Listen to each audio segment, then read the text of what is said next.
ఇక డీటెయిల్స్ చూస్తే social media కేసుల్లో ఏపీ హైకోర్టు కీలక ఆదేశాలు జారీ చేసింది. సోషల్ మీడియాలో అనుచిత అభ్యంతరకర పోస్టులు వ్యాఖ్యల కేసులో నిందితులకు రిమాండ్ విధించే సమయంలో సుప్రీంకోర్టు మార్గదర్శకాలను పాటించాలని ఏపీ హైకోర్టు పేర్కొంది. ఈ ఆదేశాలను ఉల్లంఘిస్తే శాఖాపరమైన విచారణ, కోర్టు ధిక్కరణ చర్యలు ఉంటాయంది. మెజిస్ట్రేట్లకు ఈ మేరకు హైకోర్టు స్పష్టీకరణ వివరాలు వెల్లడిస్తూ రిజిస్టర్ సర్క్యులర్ జారీ చేశారు.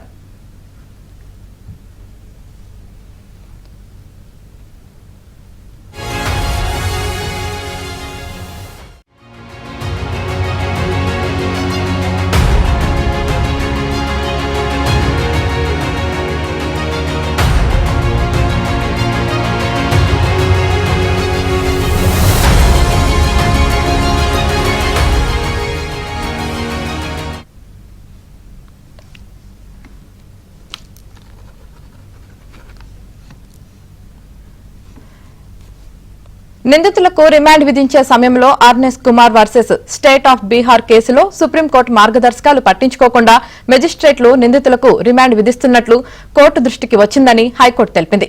3 నుంచి 7 సంవత్సరాల శిక్ష పడే ఇలాంటి కేసుల్లో ముందుగా విచారణ చేశాకే మెజిస్ట్రేట్లు నిర్ణయం తీసుకోవాలన్నది. ఇక దీనికి సంబంధించి పూర్తి సమాచారం మా ప్రతినిధి సత్య అందిస్తారు. సత్య, సోషల్ మీడియాలో కేసుల్లో ఏపీ హైకోర్టు కీలక ఆదేశాలు జారీ చేసింది. మరి దీనికి సంబంధించి మీ దగ్గరున్న పూర్తి అప్డేట్స్ ఏంటి?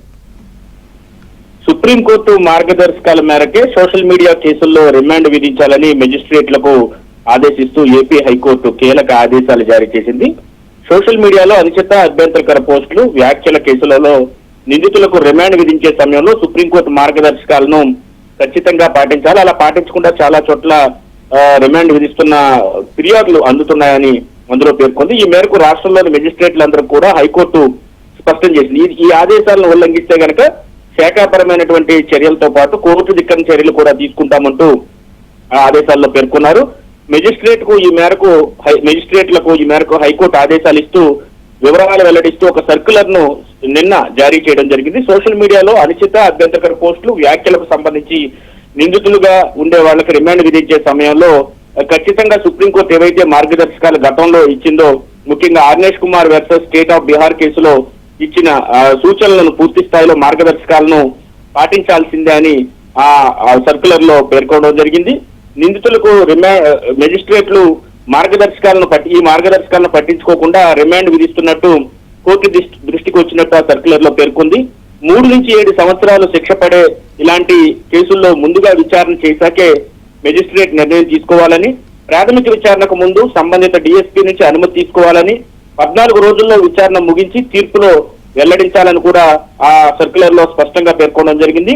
నిందితులు సదరు నేరాలకు మళ్లీ చేశారా, సాక్షులు ప్రభావితం చేసే అవకాశం ఉందా, ఆధారాలు తారుమారు చేయగలరా, కస్టోడియల్ విచారణ అవసరమా లేదా అనే దాని మీద కూడా అంశాలపై మెజిస్ట్రేట్లు సంతృప్తి చెందిన తర్వాతే మాత్రమే రిమాండ్ విధించాలని కూడా హైకోర్టు సర్క్యులర్ లో స్పష్టంగా పేర్కొనడం జరిగింది. సర్క్యులర్ లో సూచనలు మెజిస్ట్రేట్లు తప్పకుండా పాటించాలని, ఒకవేళ ఎవరైనా ఉల్లంఘనకు పాల్పడితే మాత్రం శాఖాపరమైన చర్యలు తీసుకోవడంతో పాటు కోర్టు ధిక్కరణ చర్యలు కూడా తీసుకుంటామని ఆ సర్క్యులర్ లో స్పష్టం చేసింది. యామిని.